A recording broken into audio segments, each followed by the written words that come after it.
नमस्कार भाई बहनों, आपका बहुत बहुत स्वागत है। पिछली बार हमने देवाल के ऐतिहासिक महत्व के बारे में जानकारी प्राप्त की थी। उस पर कई भाई बहनों ने अपनी प्रक्रिया व्यक्त करते हुए मुझे बताया कि ये बहुत महत्वपूर्ण जानकारी है आने वाली पीढ़ी के बच्चों के लिए। प्रमुख रूप से श्री जी.एस. बिष्ट वन निगम के जो अधिकारी हैं, जी.एस. राणा जो उत्तराखंड लोक सूचना विभाग के अधिकारी हैं, उन्होंने मुझे सुझाव दिया कि मैं इसी प्रकार की जानकारी आगे भी दूं। तो साथियों, मैं प्रयास करूंगा कि आगे इस प्रकार की जानकारी प्राप्त करके पुनः आप लोगों तक पहुंचाऊंगा। साथियों, मेरा उद्देश्य आप लोगों को ऐसे पेड़ पौधों के बारे में जानकारी प्राप्त कराना है जो हमारे आसपास आसानी से मौजूद हैं और जिनका उपयोग करके हम जो है महंगे चिकित्सकीय उपचार से बच सकते हैं। प्राथमिक उपचार के रूप में हम इन पेड़ पौधों का उपयोग कर सकते हैं। आज जिस पौधे के बारे में हम जानकारी प्राप्त करेंगे, ये पौधा हमारे आसपास आसानी से उग जाता है। ये अधिकांश हम लोग इसे अपने फुलवारी में शोभा के लिए या शोभा वृक्ष के रूप में या पौधे के रूप में इसको उगाते हैं। इस पौधे का सामान्य नाम सदाबहार, सदा सुहागन और सदाफूली इन नामों से इसको जाना जाता है। और इसका जो वनस्पति वैज्ञानिक नाम है वो कैथरंथस रूबिएसी और ये एपोसाइनेसी कुल का पौधा है। साथियों, ये जो पौधा होता है बहुवर्षीय पौधा है और एक झाड़ीनुमा पौधा होता है जो आसानी से उग जाता है। यह एक बहुवर्षीय पौधा है। इसकी जो सामान्य रूप से हमारे आसपास या हमारे देश में दो प्रजातियां पाई जाती हैं। इनमें से एक ये सफ़ेद फूल वाला पौधा होता है और दूसरा जो है ये गुलाबी या बैंगनी रंग के फूल वाला पौधा होता है। तो साथियों, इस पौधे का जो संपूर्ण भाग है, जड़ है, तना है, पत्तियां हैं, फूल, सभी औषधीय उपयोग में लाए जाते हैं। मुख्य रूप से जो पत्तियां होती हैं इसकी, इनको ज़्यादा उपयोग में लाया जाता है। और क्योंकि जो इसकी पत्तियां होती हैं, इन पत्तियों में कई प्रकार के औषधीय तत्व होते हैं। जैसे एक्रोलीन नामक एक तत्व होता है जो एंटी कैंसरस होता है, इंडोल एल्कलाइड्स होते हैं, सरपेंटाइन और लिनोलिक एसिड नामक कई औषधीय तत्व इसमें पाए जाते हैं। तो साथियों, सबसे पहला जो इसका उपयोग है वो मुख्य रूप से एंटी कैंसरस दवाओं को बनाने में किया जाता है। इसको हम लोग जो है अपने फुलवारी में शोभा के लिए उगाते हैं, लेकिन जो दवा कंपनियां हैं वो किसानों से इसको एग्रीमेंट के आधार पर व्यावसायिक रूप से दवा बनाने के लिए भी उगवाते हैं। साथियों, ये जो इसकी पत्तियां हैं, इन पत्तियों में भी जैसे मैंने बताया एंटी कैंसरस गुण होते हैं, इसलिए इसका उपयोग मूत्राशय के कैंसर, यकृत के कैंसर, रक्त कैंसर आदि की दवाओं के रूप में उपयोग में इसको लाया जाता है। इसके अलावा ये जो पत्तियां होती हैं इसमें कई उपयोगी एल्कलाइड्स होते हैं।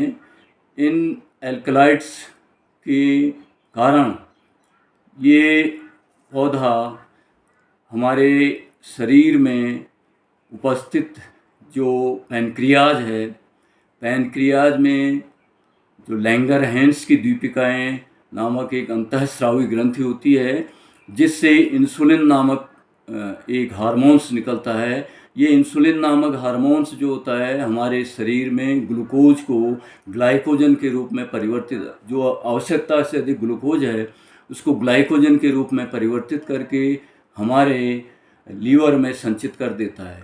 लेकिन जिन लोगों में इंसुलिन की मात्रा सही मात्रा में नहीं निकलती है तो उनमें डायबिटीज़ का रोग हो जाता है या शुगर की बीमारी हो जाती है।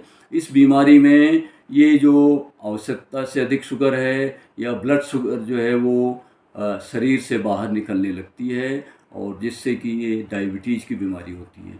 तो मैंने ये बताया कि जो इसमें पाए जाने वाले जो एल्कलाइड्स हैं वो पैनक्रियाज में जो बीटा सेल्स होते हैं या पैनक्रियाज में जो लैंगरहैंस की दीपिकाएँ नामक जो अंतःस्रावी ग्रंथि होती है उसको सक्रिय करके अधिक मात्रा में इंसुलिन को स्रावित करने के लिए प्रेरित करती है, जिस कारण से ब्लड शुगर जो है वो कंट्रोल हो जाता है। लेकिन साथियों, उन सभी भाई बहनों से मेरा अनुरोध है जो डॉक्टरी सलाह पर अगर डायबिटीज़ की दवाई ले रहे हों तो वो इसका उपयोग अपने डॉक्टर की सलाह पर ही करें।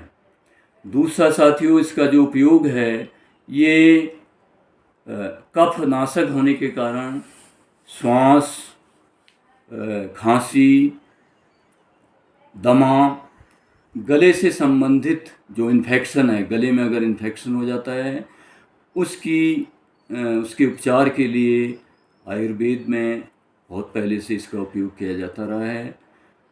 इसके साथ साथ ये जो पौधा है इसमें जो औषधीय गुण हैं उन औषधीय गुणों के कारण ये बुढ़ापे में होने वाली शरीर में जो रक्त की कमी है और चेहरे की जो झुर्रियाँ हैं, बालों की जो समस्या है तथा रोग प्रतिरोधक क्षमता जो होती है उन सभी को बढ़ाने का ये काम करता है। इसके साथ साथ महिलाओं में चेहरे के सौंदर्य को बढ़ाने के लिए सौंदर्यवर्धक के रूप में भी इसकी पत्तियों का लेप बना करके उसको उपयोग में लाया जाता है।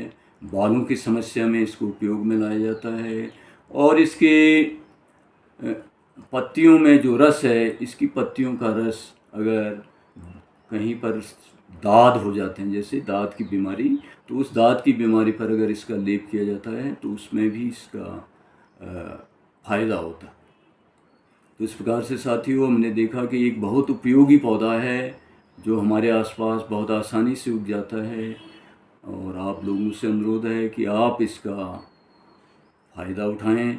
अब इसके औषधि उपयोग के लिए हमें क्या करना होता है कि इसके जो पत्तियां होती हैं या इसके जो फूल होते हैं, इन पत्तियों को हम जो है छाया में इसको तोड़ करके इनको छाया में सुखा करके इसका पाउडर बना सकते हैं पीस करके, या सीधे सीधे जो हमारे डायबिटीज़ के रोगी हैं वो इसकी दिन में 3 से 4 पत्तियों को चबा करके अपने शुगर लेवल को कम कर सकते हैं। लेकिन जैसे मैंने बताया साथियों कि इसका उपयोग आप अगर दवाइयाँ ले रहे हैं डायबिटीज़ की तो अपने डॉक्टर की सलाह पर ही करें और इसका 3-4 पत्ती से अधिक प्रयोग करने से ये हानिकारक भी हो सकता है, क्योंकि इसमें जो तत्व होते हैं वो हमारे लीवर और किडनी को डैमेज कर सकते हैं।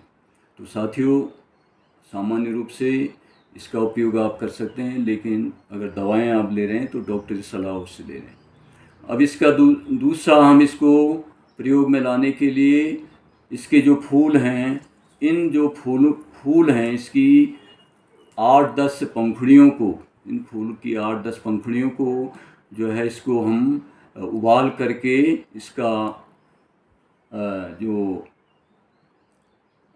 उबाल करके इसको प्रयोग में ला सकते हैं, इसके रस को प्रयोग में ला सकते हैं। हाँ, दूसरी बात ये है साथियों कि इसमें जो ये 2 प्रकार के प्रजातियां हैं, इनमें जो ये सफ़ेद प्रजाति है ये औषधीय गुणों में ज़्यादा उपयोगी है बजाय ये जो गुलाबी फूल वाले पौधे हैं। तो साथियों, अगर आपको आज की जानकारी अच्छी लगी हो तो वीडियो को लाइक करें, कमेंट करें और शेयर करें। मैं प्रयास करूंगा कि आपको इसी प्रकार के पौधों की जो आपके आसपास आसानी से उपलब्ध हो जाती हैं उनकी जानकारी आप तक पहुंचाता रहूं। धन्यवाद साथियों।